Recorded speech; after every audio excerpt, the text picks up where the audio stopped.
Gwini Cor, yn geidal sias, ys mein lam y weikis y gwael a sabt yn cyrra'n siant, is cwbl ffocl yr olyf, yn sgyr Jonathan Stoicha. I've had an opportunity some time ago to give a rather longer paper to Credo in Athlone. Now I intend to stick rigidly within the 6 minutes that has been allocated. Let me say straight away, and to save time, that when I launched my own campaign, I published a manifesto built on a number of principles. These were a radical inclusive citizenship in a creative society, generating an Irishness that would be completely different from recent times. And I said that then, as we moved on to celebrate so many centenaries, we would be able to assess whether we were indeed implementing the values of a real republic. Over the last several weeks, I've been all around the country, and I've taken these particular topics and explained them in more detail. For example, in Merriman, about when I gave the final lecture on the rights of the child. But I want to say maybe some things that I think are crucial to your own organisation, which I admire, and the discourse of which you are a part. You are, for example, part of the National Economic and Social Forum. You are part of the NASC. You have been part of social partnership. And I think that there are issues during the period of the next presidency that a discourse that is adequate could help you.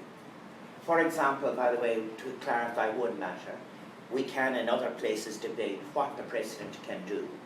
The President indeed has 3 roles. There is the constitutional obligation, there are ceremonial things one does, but it's in Article 13.9, the discretionary spaces. And in Article 13 there is a debate about that. I've checked this. That's how Mary Robinson decided to go and visit Simon. It is how Mary McAleese decided to speak about building relations between communities in Northern Ireland. That's the space. Well, now in that space, as we look at it, there are things that are very important.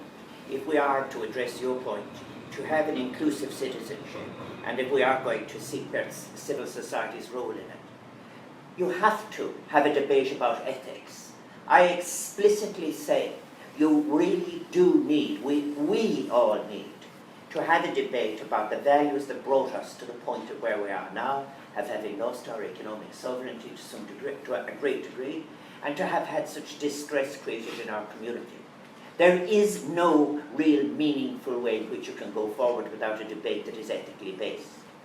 I have said right at the very beginning, and it's an idea that in different versions has turned up as well, and I welcome that. I said that I would, because the government, and I have experience in cabinet, government has to deal with the day-to-day issues and legislate. The President is an independent office. You don't go and say what you want me to do.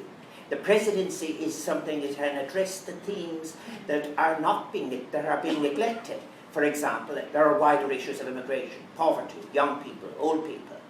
That's why I proposed a set of seminars. I published that, and I'm committed that the first one will deal with being young in Ireland, the position of young people.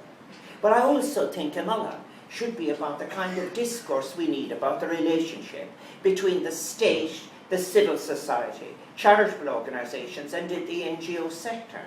Because I lectured for many years in social policy, and you can't run away from the fact that what are we trying to do? If we want an inclusive citizenship, you have to be able to deal with all of these dimensions, and you need an adequate discussion to do that, which will include ethics. Many of you receive support from the state. That is an important issue. How do you deal with the state? What is to be the role of the state? Do we want an inclusive state? I spent all my life trying to change legislation. A long time ago, Catherine McGuinness produced a beautiful paper on the balance of relationship between the voluntary sector and the state.